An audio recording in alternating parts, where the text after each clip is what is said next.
Welcome to ஊர்வது அறிவு. இந்த விட நம்ம surface tension on hollow bubble அதுக்கான ஈக்குவேஷனை எப்படி டெரைவ் பண்ணுறதுன்னு தான் பார்க்க போகிறோம். ஸோ எப்படி நம்ம ஈக்குவேஷன் டெரைவ் பண்ணலான்னு பார்த்தீங்கன்னா, நம்ம வாட்டர் ட்ராப்லெட்டை கண்டுபிடிச்ச அதே மாதிரி தான் பபுளுக்கும் கண்டுபிடிக்க போகிறோம். இதில் ஒரு சின்ன டிஃப்ரென்ஸ் மட்டும்தான்.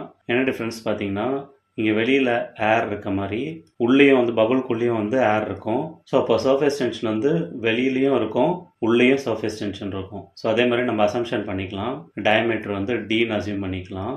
சர்ஃபேஸ் டென்ஷன் ஆஃப் பபுள் சிக்மான்னு அசியூம் பண்ணிக்கலாம். ஸோ அதே மாதிரி ப்ரெஷரை அதாவது எக்ஸஸ் ப்ரெஷரை பின்னு அசியூம் பண்ணிக்கலாம். ஏன் எக்ஸஸ் ப்ரெஷர்னு சொல்கிறாங்கன்னா, ஸோ அந்த நார்மலாக இருக்க pressure minus atmospheric pressure. So இதை தான் எக்ஸஸ் ப்ரெஷர்னு சொல்கிறோம். ஸோ இப்போ அதே மாதிரி tensile force f is equal to என்னன்னு பார்த்தீங்கன்னா 2 into sigma into pi circumference.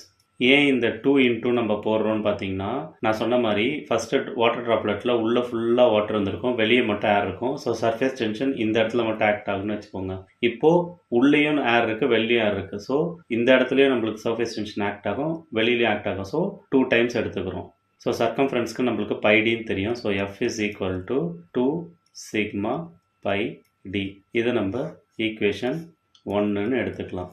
So அதே மாதிரி இந்த பபுளுக்கு நம்ம 2 ஆஃபாக எடுத்துக்கிட்டோன்னா அந்த pressure force f is equal to B into surface area. So இந்த ஆஃப் எடுக்கும்போது இந்த ஏரியாவை எப்படி கன்சிடர் பண்ணுறோன்னு பார்த்தீங்கன்னா, இந்த இடம் ஃபுல்லாக சோப் பபுளால் மூடி இருக்கும்.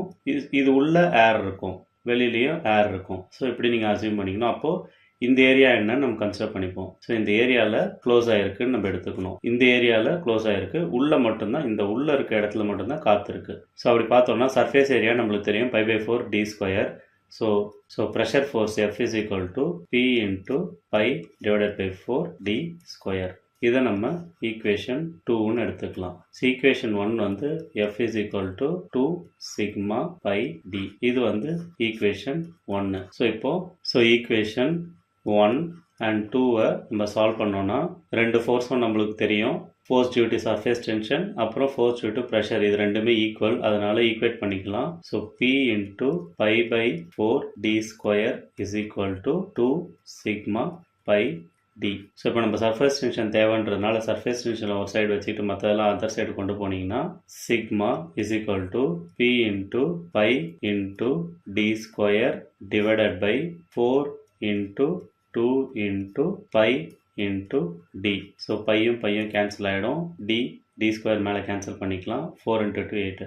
ஒரு ஹாலோ பபுளோட சிக்மா அதாவது சர்ஃபேஸ் டென்ஷன் என்ன வரும்னு பார்த்தீங்கன்னா P D divided by 8. So ஒரு ஹாலோ பபுளுக்கு சர்ஃபேஸ் டென்ஷன் கண்டுபிடிக்கணும்னா இந்த ஃபார்முலா யூஸ் பண்ணி நம்ம கண்டுபிடிச்சிக்கலாம். ஒரு லிக்விட் ட்ராப்லெட்டோட surface tension sigma is equal to P D by 4. அதுவே ஒரு ஹாலோ பபுளோட surface tension is equal to P D by 8.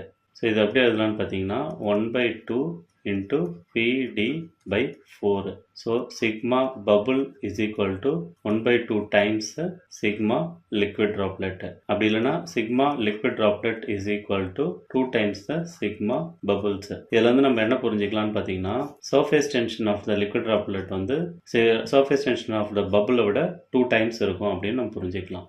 So இந்த வீடியோவில் ஒரு ஹாலோ பபுளோட சர்ஃபேஸ் டென்ஷன் கண்டுபிடிக்க ஃபார்முலா எப்படி டெரைவ் பண்ணணுன்றதை தெரிஞ்சுக்கிட்டோம். உங்களுக்கு யூஸ்ஃபுல்லாக இருந்திருக்கும்னு நம்புகிறேன். நன்றி.